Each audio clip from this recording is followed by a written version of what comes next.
It was just past 9:30 when I found myself sitting in my Honda Civic across from my own house, watching the warm glow from our bedroom window. Camille had another emergency meeting, another client crisis that couldn't wait. She'd gotten creative with her excuses lately. The bedroom light flickered. She was moving around up there, probably texting someone.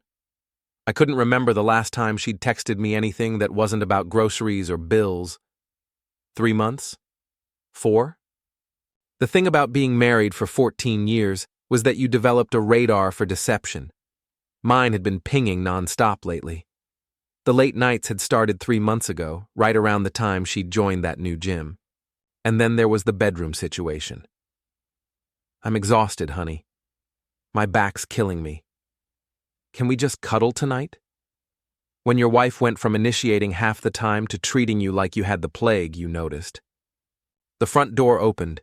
Camille stepped out, keys jingling, glancing around like she was checking for witnesses. She headed to her car, not toward the house.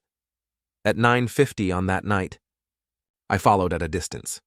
She drove straight to Riverside Apartments, 3rd floor, apartment 3C. Lights went on, then dimmed. Curtains closed.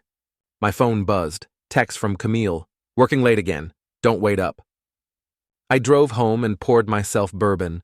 Then I started thinking like the guy who used to solve routing problems for a living, finding the most efficient path from point A to point B. The next morning brought more lies. How was your meeting? I asked over coffee. Exhausting. Henderson's being impossible about the Morrison account. She didn't look up from her phone. I might have to work this weekend too. Henderson, the 72-year-old who considered email dangerous technology. Right. I watched her thumbs fly across the screen. This wasn't work correspondence. This was flirtation. Around noon, she changed into expensive workout clothes. Gym? I asked. Yeah, gonna try that new kickboxing class. At Trevor's place? She froze for half a second. How do you know about Trevor? You mentioned him before, the trainer, right? Right, yeah, he's good. Really pushes you. I bet he did. I spent the afternoon researching. Trevor's fitness center had a Google rating of 3.2 stars. The reviews were brutal. Equipment constantly broken. Owner more interested in checking out women than helping with workouts. The business address showed a converted warehouse. Public records revealed the building had been for sale for 8 months. 2 health code violations. Business license expired the following month. Trevor Hale, 36, owned the place. Personal address, 247 Riverside Apartments, Unit 3C. Well. That Sunday morning I made a decision. I stopped asking questions. I stopped watching her phone. I became the husband she wanted me to be. Oblivious, trusting, maybe a little boring. You know what? I told her over breakfast. I've been thinking about what you said, about me getting in shape. Maybe I should check out this Trevor guy's gym. The spoon hovered halfway to her mouth. Oh, well, I don't know if it's really your scene. What do you mean? It's just very intense, high energy, lots of young people. She didn't want me anywhere near Trevor's place, which meant I absolutely needed to get in there. By Wednesday, her guard was completely down. She was texting more openly, laughing at her phone during dinner. Trevor's such a character, she said after one particularly animated conversation. He's got all these crazy stories about his clients. Sounds like a fun guy. He is, very passionate about fitness.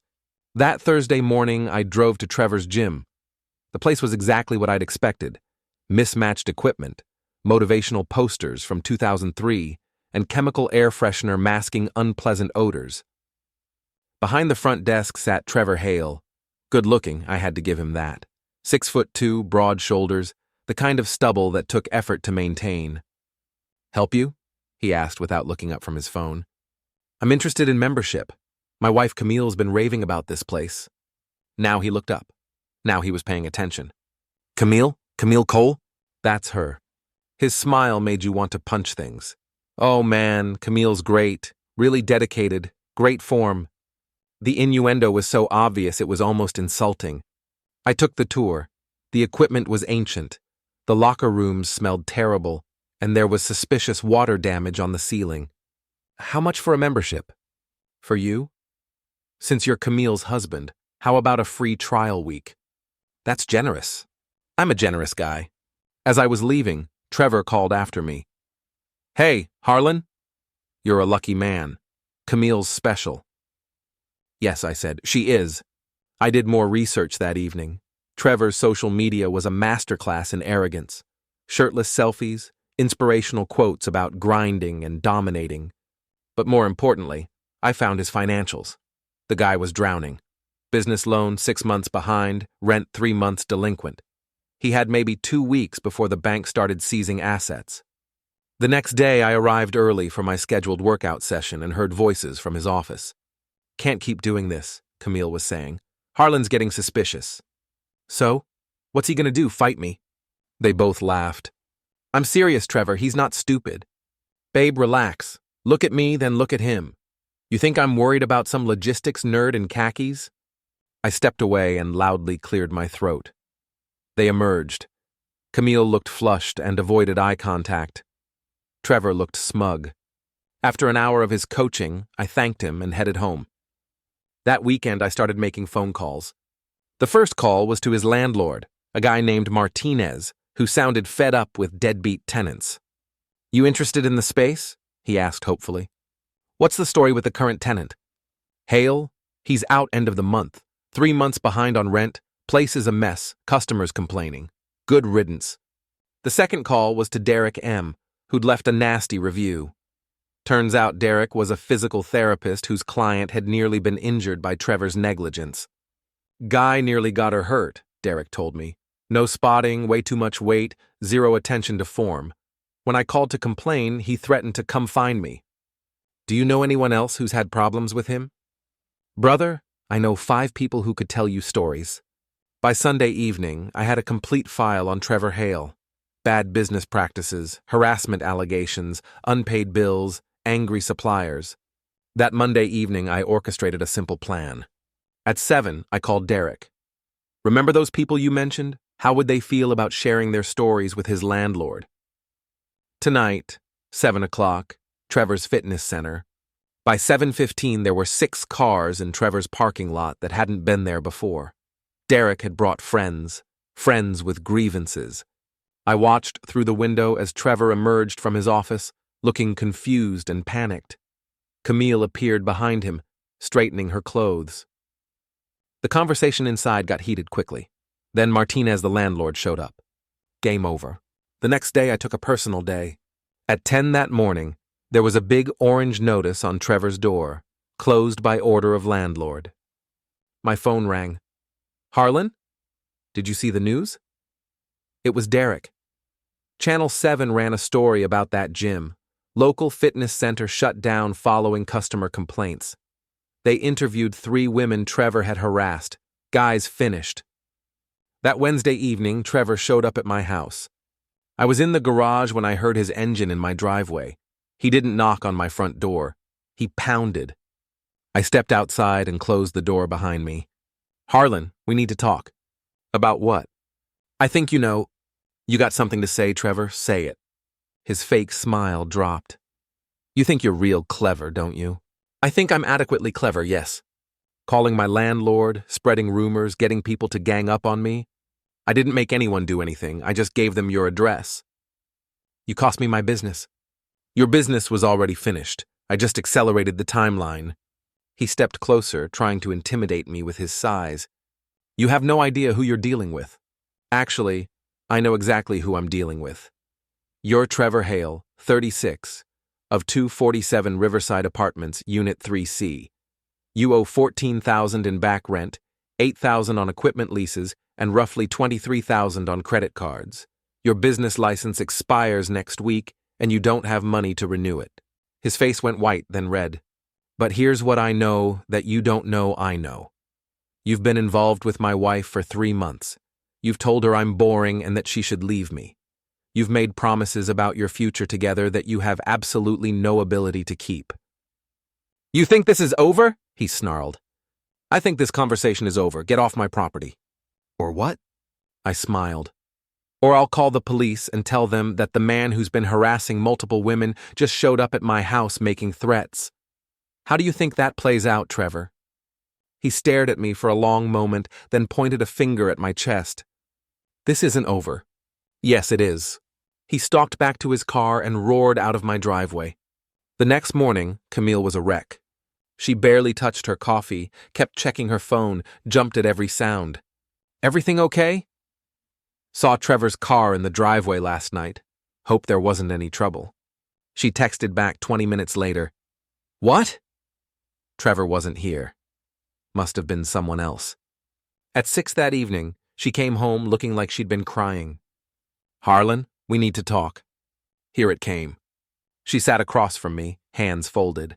I've been thinking about us, about our marriage. I don't think I'm happy anymore. I nodded like this was news to me. I need passion, excitement. I need to feel alive again. And you don't feel alive with me. Not anymore, I'm sorry. So what are you saying, Camille? I think we should separate. I see. And during this separation, would you be figuring things out alone? She looked away. I don't know what you mean. It's Trevor, isn't it? The color drained from her face. How did you know?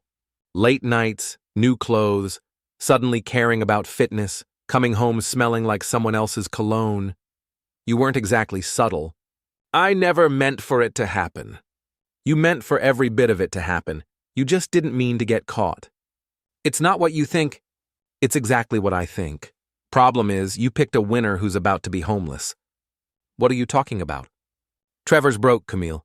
His business is gone, he's behind on rent, and he's got more debt than income. Whatever he promised you, he can't deliver. She started crying for real. I want a divorce. Fine. I walked to the kitchen counter, where I'd left a manila envelope. What's that? Divorce papers I filed yesterday. Her jaw dropped. You want out, Camille? You're out.